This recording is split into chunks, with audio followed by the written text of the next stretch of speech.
Сөөгү онкологу Алмаз Бабалаев үчүн бейтаптын көзүнө карап ажалы жеткенин айтуу ого эле оор. Кыргызстандагы бул багыттагы жападан жалгыз дарыгердин маеги менен бүгүнкү берүүбүздү улайбыз. Бишкектик Алмаз Бабалаев Москвада жайгашкан дүйнөнүн эң алдыңкы онкологиялык борборунда иштей алмак. Бирок баарын таштап, арзыбаган маянага кайыл болом экенине кайткан. Зарыл каражатты чукул убакытта эле табууга даяр бейтаптарынын көз жашына да карабай келе берген. Кыргызстанда колунда бир операциядан кийинкисине стерилденип жетишип калууга тийиш бир гана жабдык топтому болоорун билсе да, хирург өлкөсүнө жөнөгөн. Жүрөктүн оор кемтигинен жабыркаган бир бала боюнча сюжет жасаганым бар. Врачтар наристенин энесине жаңы жабдык сатып алганча операцияны күтүп туруусун айтышат. Ал эми керектелчү жабдык алынган маалда тиешелүү адистер эбак өлкөдөн кетип калышкан экен. Баары кетип жатышса, сиздин кайтканыңыз кызык. Эмне үчүн? Дүйнөдө экинчи орунда турган Блохин атындагы онкологиялык борбордо аспирантурада окудум.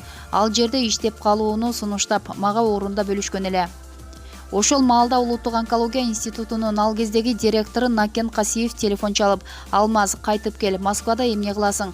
Кыргызстанда да бейтаптар бар, аларды ким дарылайт?" деди. Ошентип келип калдым. Бишкекте азыркы тапта дүйнөлүк деңгээлде дарылоо жүргүзө алабыз. Маселен, муун салуу. Рак кесели муунду талкалаган учурда колду же бутту толугу менен кесип салуунун ордуна бейтапка жасалма муун салабыз. Бул жакта мындай операциялар дурус эле жасалат. Мисалы, баарыбыз израилдик медицинаны мактап калабыз го. Бир окуяны айтайын. Кыргызстандык бир жарандын бутунан рак шишигин табышат. Израилге мыкты деген врачтарга алып барышат. Алар көргөн соң бутун кесиш керек, анан өзүнчө акы алып химиотерапия жүргүзөбүз дешет. Ал Кыргызстанга кайтат. Баары бир кесе турган болгон соң кайда кесилеринин кандай мааниси бар? Ал бейтап мага келди. "Ага, кескенге качан болсо үлгүрөбүз, адегенде дарылап көрөлүбү" дедим. Дарылана баштады. Шишик алда канча кичирейди. Андан соң оор операция жасалып, 7 саатка созулду. Биз болсо максатыбызга жеттик. Андан кийинкиси андан кызык. Израилдиктерге операция тууралуу кабар жеткен өңдөнөт. Мага телефон чалып: "Бизде тажрыйба топтоого чакырабыз, акысы мынча турат" дешет. Атаган суммасы асмандын башы. Мен эмес, бейтаптын бутун алар сактап калгандай. Бирок москвалык окутуучум мени бул иш үчүн мактады. Адамдын мүчөлөрүн сактап калчу мындай иштердин бир гана кемчилиги акысы. Москвада протездерди мамлекет өз эсебинен төлөп берет. Ал эми бизде бейтаптар өздөрү сатып алууга аргасыз. Баасы ошончолук эле кымбатпы? Эң арзаны 7-8 миң доллар турат. Туркияда кымбат баалуу кошундудан өндүрүлөт. Биз салган эң кымбат жасалма тизе муунунун акысы 22 миң долларды түзгөн. Аны Москвадагы окутуучум белек кылган эле. Ал 2 жыл мурда операция жасаткан бийкечке буйруду.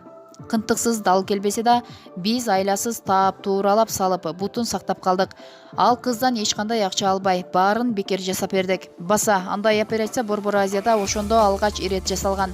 Ал маалда Украинада мындай кадамга бара элек болчу. Ошондой эле биз ушул чакта химиотерапияны да дүйнөлүк стандарттарга ылайык жүргүзөбүз. Бизге жашап кетери күмөн. Мойнунда шишик бар киши кайрылган. 5 күн бою атүгүл түнү менен кымбат дарыны сайып жаттык.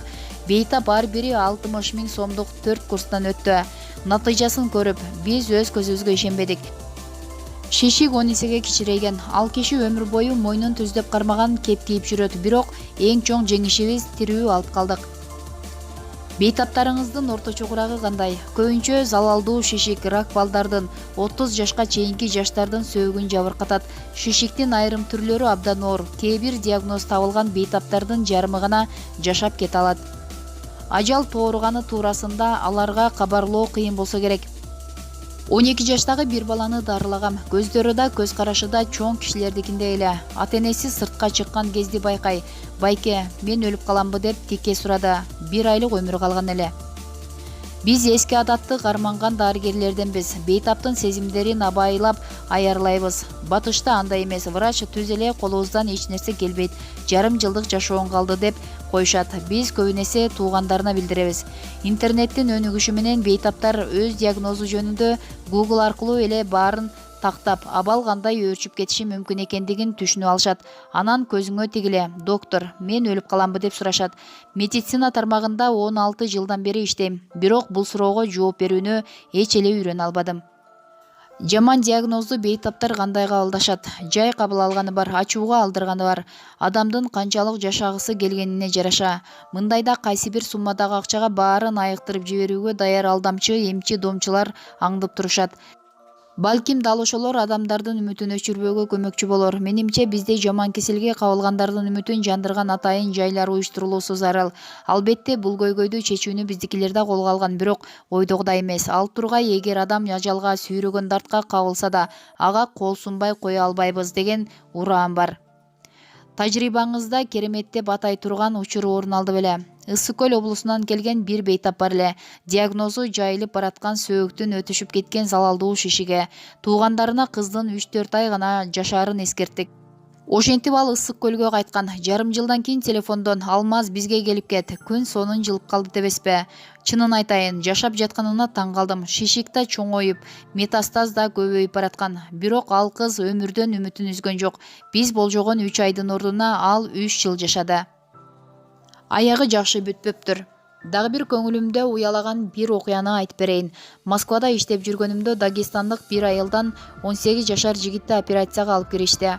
Ага жасалма протез салып бергенбиз. 3 жылдан кийин оорукананын астанасын кайрадан аттады. Буту ооруп жатыптыр.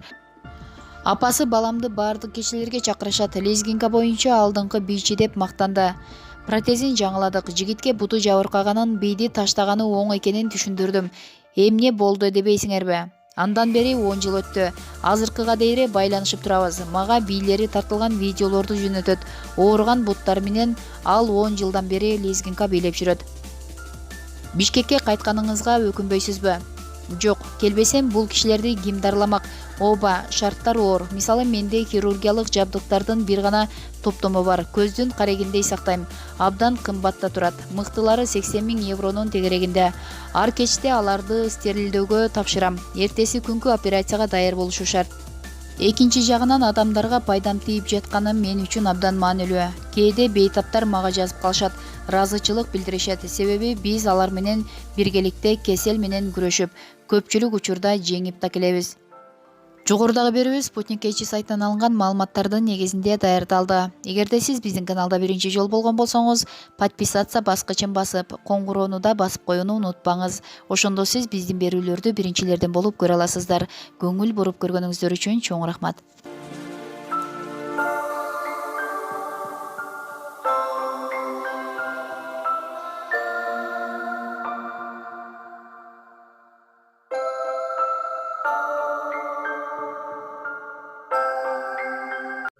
Ушуну менен биздин видео соңуна чыкты достор. Эгерде видео жаккан болсо лайк басып, каналга жазылып, аталган видео боюнча өз ой пикириңизди комментарийге калтырганды унутпаңыздар. Жана ошондой эле кийинки видео ким жөнүндө болсун, ал жөнүндө дагы жаза кетиңиздер. Кыргыз Тайм каналы элдин кызматында. Биз менен бирге болуңуздар.